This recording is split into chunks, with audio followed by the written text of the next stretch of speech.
الإسلام سفينة حب يدفعها أجمل إحسان. ایک مسئلہ جو ہے نور اور بشر کا، وہ ذرا تھوڑا سا میں حل کر دوں آج. آپ سمجھتے ہوں گے لا ینحل ہے.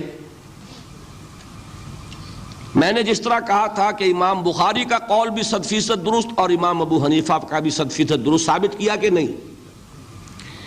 اسی طرح میں کہتا ہوں جو حضور کو بشر کہتے ہیں وہ بھی 100% درست، جو حضور کو نور کہتے ہیں وہ بھی 100% درست.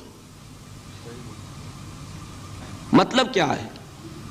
دیکھیے، ہر انسان کے وجود کے دو حصے ہیں. میں نے پہلے دن شاید کچھ بیان کیا تھا. ایک خاکی وجود، اور اینیمل بینگ جو حیوان ہے ہمارا. ایک وہ روح ربانی جو اس میں پھونکی گئی. آدم میں جب وہ روح پھونکی گئی تب وہ مسجود ملائک بنے. فَإِذَا سَوَّيْتُهُ وَنَفَخْتُ فِيهِ مِن رُوحِي فَقَعُوا لَهُ سَاجِدِينَ. دو جگہ آئے تھے قرآن مجید میں ایک شوشے کے فرق کے بغیر، سورہ حجر اور سورہ صاد. جب میں اس کو پوری طرح تیار کر لوں اور اس میں اپنی روح میں سے پھونک دوں تو گر پڑنا اس کے سامنے سجدے میں. ہمارا جو خاکی وجود ہے وہ ظلمانی ہے، اور جو ہمارا روحانی وجود ہے وہ نورانی ہے. اس کی نسبت کس سے ہے؟ اللہ سے. بات سمجھ میں آئی؟ لیکن ہم نے اپنے اس نورانی وجود کو اپنے خاکی ظلمانی وجود میں دفن کیا ہوا ہے. اور محمد الرسول اللہ صلی اللہ علیہ وسلم کا وہ نورانی وجود آپ کے اس خاکی وجود پر اس درجے غالب تھا کہ وہ خاکی وجود معدوم کے درجے میں ہے، لیکن وہ حضور صلی اللہ علیہ وسلم پر اثر انداز نہیں ہو سکتا. وہی خاکی وجود ہے جسے ہم نفس کہتے ہیں. نفس غلبہ کر سکتا ہے محمد پر صلی اللہ علیہ وسلم. حضور کی شخصیت کی نورانیت نے آپ کی شخصیت کے خاکی وجود کا احاطہ کیا ہوا ہے. ہماری شخصیت کی ظلمانیت نے ہماری اس نورانیت کو گل کیا ہوا ہے، دفن کیا ہوا ہے، چھپایا ہوا ہے. بس یہ فرق ہے. انہیں آپ کہہ لیں نور، صحیح ہے، ان کی نورانیت غالب ہے. یہی بات ہے جو حضور نے اس طرح سمجھائی. دیکھو، ہر انسان کے ساتھ ایک شیطان ہوتا ہے. اب کسی صحابی نے بڑی جرت سے کام لیا، پوچھ لیا حضور کہ آپ کے ساتھ بھی ہے؟ ہر انسان کے ساتھ جو کہا نا، تو انسان تو ہے آپ بھی، کیونکہ آپ کے ساتھ بھی ہے. آپ نے فرمایا ہے، لیکن میں نے اسے مسلمان کر رکھا ہے. بات ختم ہو گئی. نفی نہیں ہے، وہ میرے تابع ہے، میرا مطیع ہے، مجھے گدن نہیں پہنچا سکتا.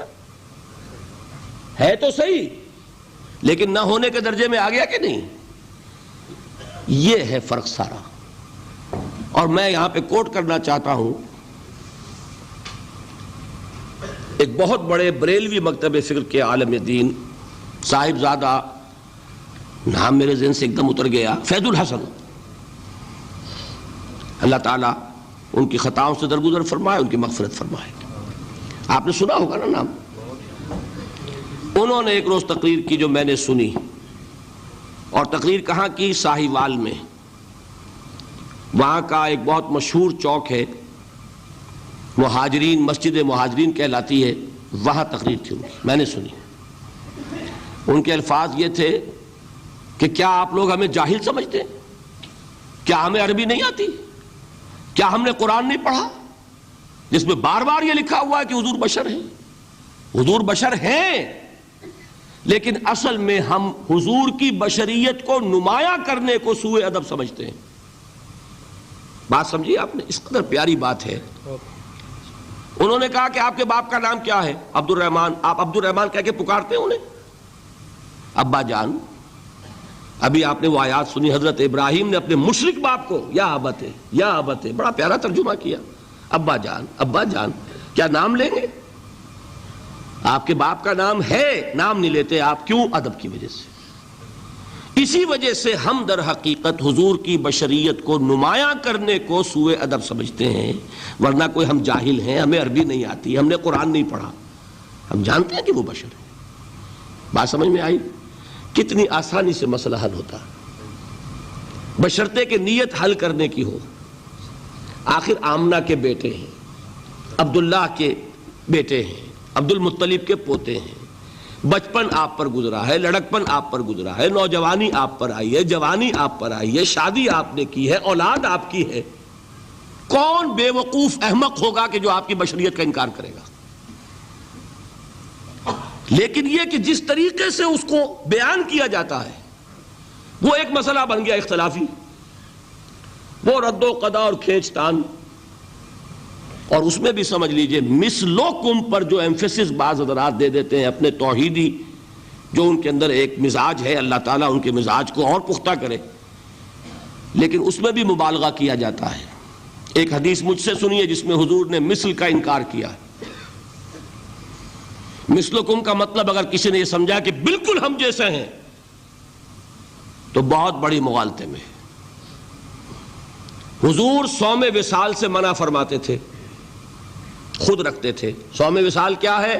آج روزہ رکھا، شام کو افطار نہیں کیا، وہی روزہ رات بھر چل رہا ہے، اگلے دن بھی چل رہا ہے، شام تک کو جا کے پھر کھولا تو 2 دن کا صوم وصال ہو گیا۔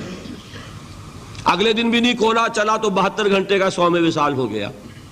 یہ کیا ہے؟ صوم وصال۔ خود رکھتے تھے اور صحابہ کو روکا۔ صحابہ میں سے کسی نے ہمت کر لی، حضور آپ خود رکھتے ہمیں روکتے؟ فرماتے ہیں ایکم مثلی، تم میں سے کون مجھ جیسا ہے؟ ابھی تو عند ربی، میں تو اپنے رب کے پاس رات گزارتا ہوں، ہوا یطعمنی ویسقین، وہ مجھے کھلاتا ہے پلاتا ہے۔ بتائیے کون ہے جو اس کا دعویٰ کرے گا؟ حضور کے خصائص ہیں۔ حضور خود فرماتے ہیں تم صرف سامنے سے دیکھتے ہو، میں پیچھے سے بھی دیکھتا ہوں۔ کہاں ہوا وہ مثلیت؟ اگر آپ نے بالکل اپنے جیسا سمجھ لیا تو بڑے مغالطے میں ہیں آپ۔ نبی کا مقام ہے، نبی کا رتبہ ہے، نبی کے خصائص ہیں۔ آپ سو گئے تو آپ کی نیند، آپ کی وضو ٹوٹ گئی اور نبی سو گیا تو کہاں گئی مثلیت پھر؟ مثل اس معنی میں کہ بشر ہیں، نسل آدم سے ہیں، اس میں کوئی شک نہیں، اس معنی میں مثل ٹھیک ہے، قل انما انا بشر مثلکم، لیکن ہر اعتبار سے تو نہیں۔ سب سے بڑا فرق یہی ہے کہ وہی آ رہی ہے، معراج پہ تشریف لے گئے ہیں، اس دنیا میں بیٹھے ہوئے بھی جنت کا مشاہدہ فرما لیتے ہیں، کرا دیا جاتا ہے، دوزخ کا مشاہدہ کرایا جاتا ہے، فرشتے کو دیکھ رہے ہیں۔ یہ چیزیں ہیں، اور پھر خصائص جیسا کہ میں نے عرض کیا کہ آپ پیچھے سے بھی دیکھتے ہیں۔ آپ کا معاملہ یہ ہے کہ آپ اگر سو جائیں تو آپ کا وضو نہیں ختم ہوگا۔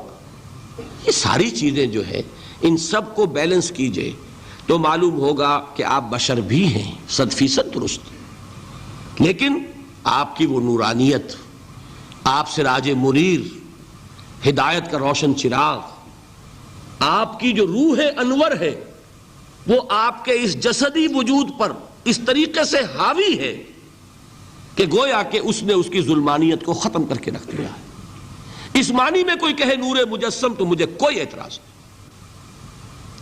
یہ ہے ان چیزوں کو جمع کرنے کی شکل، خواہ مخواہ کی کھینچ تان کے سوا کچھ نہیں۔